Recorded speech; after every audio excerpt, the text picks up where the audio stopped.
Yo, halo Sobat Kaze semuanya, selamat datang kembali di Silver Kaze Otaku Room.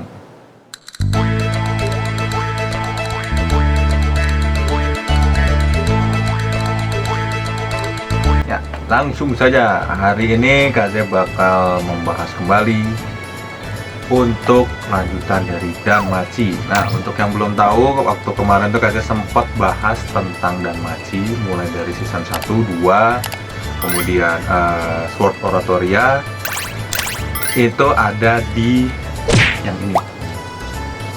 Nah, kalau misalnya ini kan cuma gambar nih ya, jadi kalian bisa lihat di link yang di sini. Nah, kalian nonton aja di sana.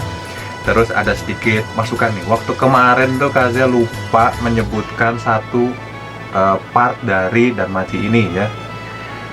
Jadi Danmachi atau Danjani de Aiwo Motomeru ya, ini tuh ada movie-nya juga. Nah, movie-nya ini tuh di tengah-tengah dari Sword Oratoria ke season 2.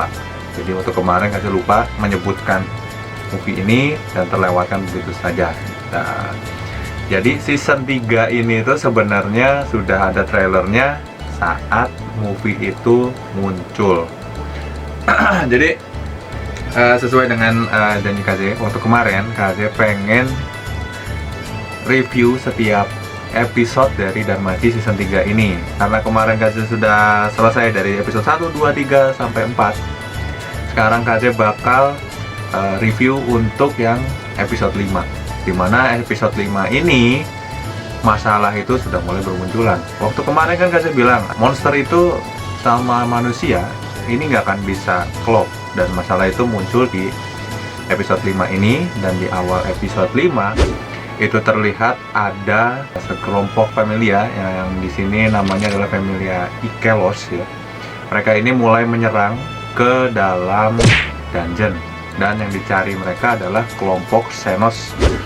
Kelompok Xenos atau monster yang memiliki kecerdasan tersendiri atau bisa berpikir sendiri. Nah, Xenos ini bukan cuma punya kecerdasan saja, melainkan mereka juga bisa ngobrol atau bisa berbicara selayaknya manusia. Nah, salah satunya itu sudah diselamatkan oleh si Belcranel, namanya itu disebut sebagai Wine. Nah, si Wine ini sudah dipulangkan kembali ke anggota Xenos atau para monster yang sudah berkelompok. Namun saat dia harus berpindah tempat, nah ini nih, pindah tempat ini maksudnya adalah supaya tempat mereka berkumpul atau sesama Xenos ini berlindung, ini harus pindah-pindah di dalam dungeon.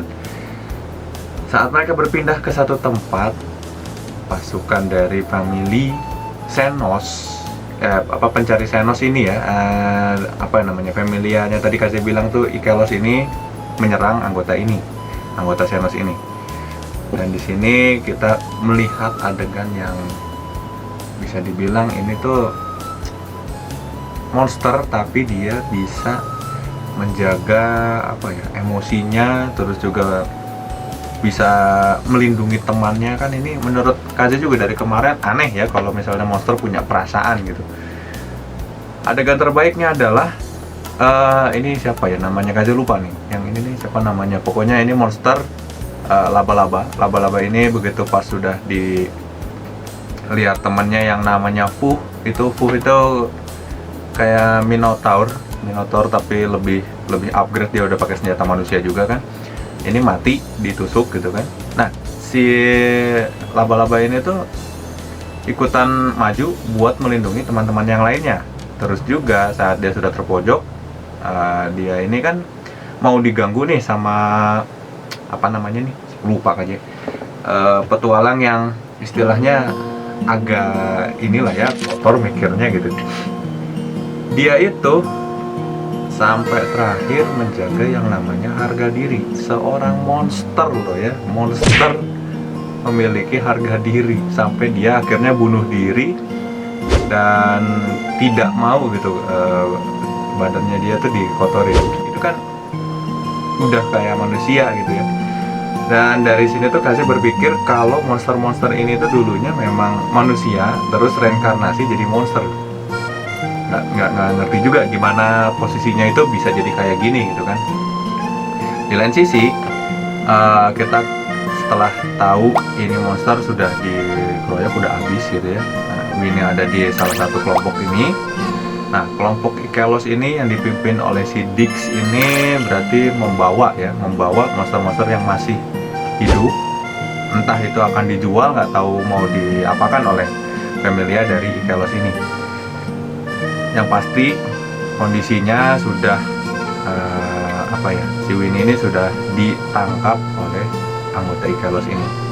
Kemudian di sisi lain yang tadi saya mau ceritakan itu adalah sekarang si Belcranelnya ini pikirannya jadi bimbang, dimana Belcranel jadi mau bunuh monster tuh setengah-setengah, karena menurut dia monster itu sebenarnya layak dibunuh nggak sih? Terus kalau misalnya monster punya perasaan, apakah kita itu layak sebagai manusia untuk menghabisi monster tersebut demi kepentingan manusia itu sendiri? Jadi Belcranel ini jadi bertimbang, dan di sini dia ketemu sama Ice Wallenstein. Si Belcranel ini menanyakan, jika dia ini ketemu monster itu punya perasaan, itu apakah akan dibunuh juga atau enggak? Nah, kalau Ice Wallenstein sendiri jawabannya justru lebih simpel, dimana dia langsung berkata, ya aku akan menghabisinya, lebih gampang gitu daripada Belcranel. Nah, dan dari sini KZ kembali teringat pada openingnya si Danmachi ini, dimana ada adegan Ice Wallenstein menjulurkan pedangnya ya ke Belcranel. Berarti di sini mereka berdua ini berselisih paham ya kan. Kayaknya episode 6 nanti kesananya itu bakalan makin rame, karena menurut KZ di sini bakal ada perdebatan yang luar biasa gitu, karena yang satu sudah berpikir monster itu adalah sesuatu yang akan mengganggu perdamaian manusia. Tapi di satu sisi, yaitu Belcranel sendiri, monster itu punya kelayakan seperti halnya manusia untuk hidup, meskipun nggak semua monster seperti itu. Dan di sini, di akhir tayangan anime ini, kita melihat ada Dewa Uranus yang masih mengawasi Belcranel secara intens, dimana dia melihat bahwa Belcranel ini adalah seorang anak petualang yang aneh. Anehnya itu adalah, kok dia bisa berpikiran, padahal monster ini kan bisa saja membunuh manusia itu kapanpun. Meskipun mereka sudah bisa ngomong, bisa berpikir gitu, tapi Uranus ini melihat kalau Belcranel ini tuh dia ini bisa memiliki 3 kemungkinan, dimana kemungkinan pertama, apakah dia mau jadi budaknya dari dewa yang mau di bidak caturnya buat bahan percobaan ini itu gitu. Kemudian 2, apakah dia bertindak atas keinginannya sendiri, atau kemungkinan lain yang justru bisa mendamaikan monster dengan manusia untuk hidup berdampingan. Jadi di episode 5 ini tuh sudah kelihatan kalau Danmachi yang sekarang ini masalahnya itu adalah dari hal yang cukup sepele, tapi nggak sepele juga. Kalau sepelenya itu kita mungkin bisa lihat, si Belcranel, ngapain sih lu ngambil monster di tengah-tengah dungeon terus lu bawa pulang gitu. Kalau misalnya KZ pribadi lihat yang kayak gitu, udah aja KZ tinggalin gitu, daripada tiba-tiba dia di rumah gitu ya, terus ditusuk dari belakang mati, kan nggak lucu. Ini si Belcranel tuh dengan polosnya dibawa pulang gitu loh, dan sekarang jadi masalah. Intinya jadi buronan kelas berat lah ya, gara-gara kelakuannya dia ini nih. Tapi di satu sisi lain, menurut KZ juga ya nggak salah juga kalau ada seseorang, kan kita nggak tahu kalau dia monster atau bukan ya, kita bisa lihat dia ini lagi kesusahan, masa nggak ditolongin. Jadi Belcranel ini tuh bias nih antara dia nolongin orang biasa, tapi dia juga nggak tahu nih yang dia bawa ini masalah atau bukan gitu kan. Dari sudut monsternya sendiri, itu juga sudah mulai pecah nih yang di Xenosnya, yaitu pemimpinnya si Lid sama Gross ya. Gross ini adalah sosok monster yang mulai berpikiran bahwa suatu saat itu manusia bakal meninggalkan mereka, karena memang pada hakikatnya manusia itu bakal membunuh monster. Dan seperti halnya mereka, ya monster ini bertahan hidup juga pasti akan menyerang manusia. Dan menurut Gross ini, Belcranel ini suatu saat pasti akan membunuh mereka dan meninggalkan kelompok Xenos. Tapi di pikiran lead atau pemimpin dari Xenos ini, dia masih percaya bahwa Belcranel ini pasti akan kembali dan justru akan mendamaikan Xenos dengan kubu manusia. Jadi ini anime, kalau misalnya kita nonton hanya sekedar nonton, kayaknya ya kok gitu-gitu amat, yang mending ya udah aja diselesain, monster ya monster, manusia manusia. Tapi kalau misalnya dipikir benar-benar, si Belcranel ini rumit karena dia ngambil keputusan tuh yang susah gitu loh, dimana nantinya ini ada dua kemungkinan. Kalau berhasil ya jadi damai, tapi kalau enggak, ini antara dunia luar dengan dunia dungeon itu bisa jadi perang besar-besaran. Yang pasti si Gross ini bakal bawa monster sedungeon gitu ya, buat nyerang pemukiman penduduk di luar dungeon itu. Soalnya di episode ini udah kelihatan kelompoknya Gross ini muncul ke permukaan dan mulai menyerang masyarakat, yang sampai akhirnya pihak guild itu memberikan misi khusus kepada para petualang di luar pemukiman dan memberikan petunjuk untuk tidak masuk ke dalam dungeon. Tapi lucunya, pemimpin tertinggi guild yaitu Uranus itu memilih langsung Belcranel untuk masuk ke dalam dungeon bersama Familia Ganesha. Nah, di sini kan sudah bulat bahwa memang Uranus ini punya harapan tersendiri untuk Belcranel. Jadi kita tinggal tungguin aja ini anime bakal larinya kemana, karena minggu depan itu sudah pasti anime ini tuh bakalan rame ya, karena yang disebutkan saja penduduk sekitar tuh udah mulai, waduh gimana nih, monster yang nyerang tuh bukan partinya mereka gitu loh. Misalnya kalau Minator aja, terus kalau Harpy ya Harpy aja. Sedangkan ini kan monsternya beda-beda tipe, tapi mereka nyerangnya berkelompok gitu.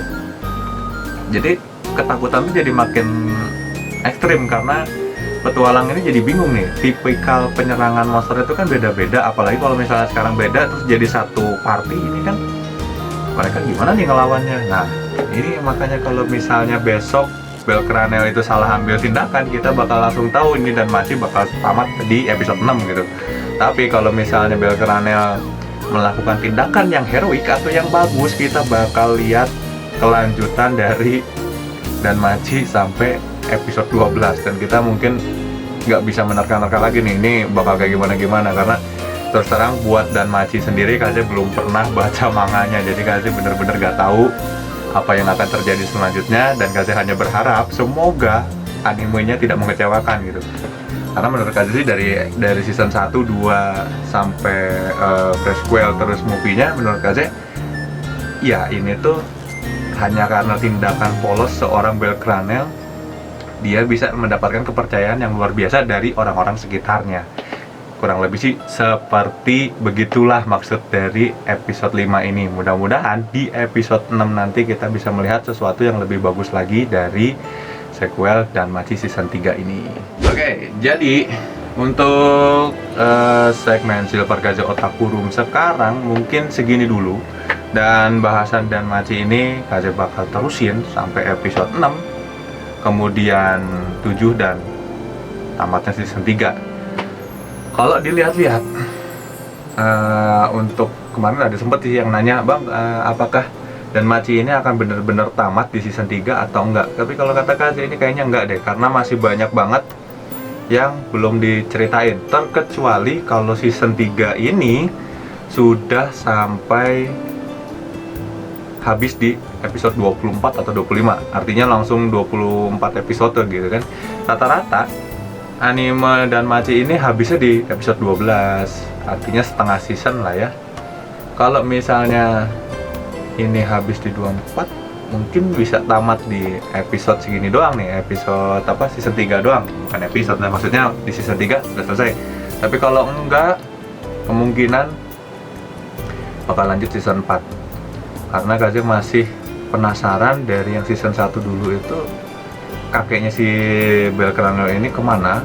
Itu menurut Kaze itu aneh juga, meskipun dibilang kakeknya sudah meninggal atau itu, cuman menurut Kaze kok setelah lihat season 3 ini jangan-jangan kakeknya si Belkranel ini itu Uranus, atau mungkin dia ini cucunya Zeus gitu kan. Jadi masih banyak kemungkinan, makanya anime ini jangan sampai di skip atau jangan sampai dilewatin. Jadi seperti biasa, kalau misalnya Sobat Kaze yang ngikutin Danmachi ini punya pertanyaan seputar Danmachi atau anime-anime lain ya, kalian boleh tinggalkan komentar kalian di bawah kolom komentar, karena Kaze biasanya setelah beres bikin konten itu Kaze bakal bacain komentar kalian satu-satu. Kalau misalnya durasinya masih cukup, Kaze bakalan bikin sesi baca komentar. Tapi untuk sekarang kayaknya Kaze belum bacain komentar kalian dulu, dikarenakan masih banyak kegiatan yang Kaze harus susun dulu ya. Mudah-mudahan mulai episode selanjutnya Kaze bakal bacain komentar-komentar kalian. Jadi terima kasih buat yang sudah dengerin review Danmachi season 3 episode 5 kali ini.